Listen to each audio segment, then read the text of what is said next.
So what would you do if you had a volcano under your feet? Well, you basically boil water and build a lava-powered barbecue. Check that one, KFC. Last Easter I planned a flight to Canary Islands. My idea was visiting only Lanzarote, but my good, very best friend Javier invited me to Tenerife. More about that in my next video.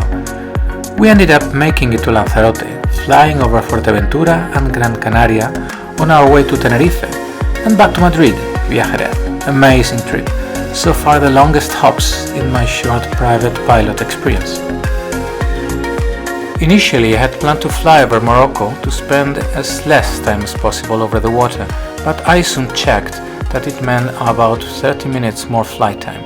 So I decided to fly not direct, but close to the coast, while not getting into Moroccan land or national waters, to avoid some tangled VFR tunnels these guys have.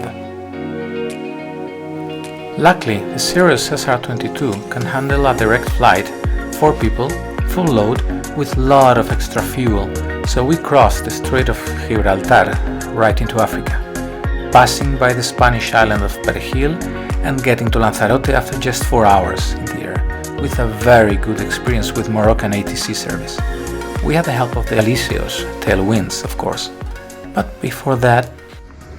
Okay, so let's see what we have in our emergency egress bag that will have this flight.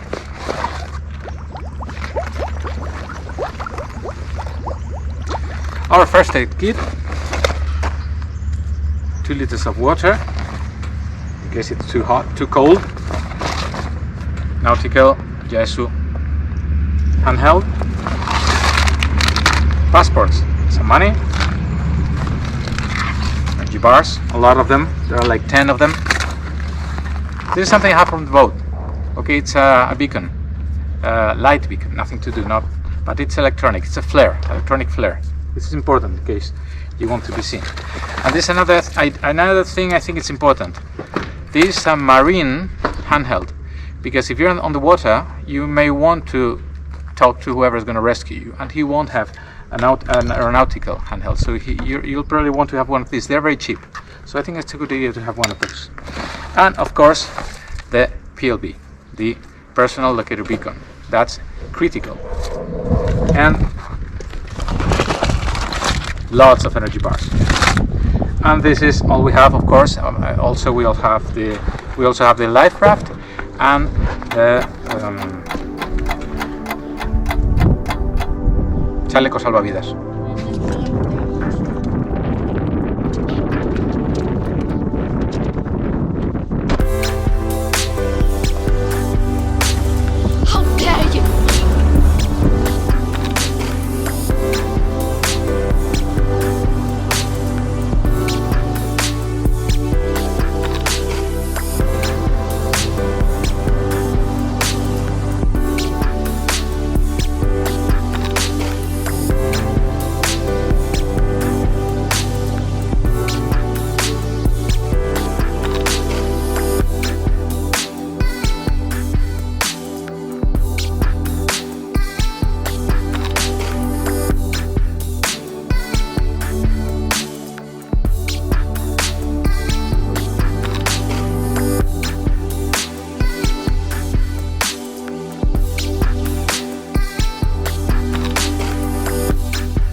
Le vamos a poner la funda, ¿no?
It's difficult to express how beautiful Lanzarote is and how unique their landscapes are. Also, it's amazing how different each of the islands are. In fact, on our route to Tenerife, I decided to fly close to Fuerteventura and Gran Canary Island. But let's leave that hop for another video.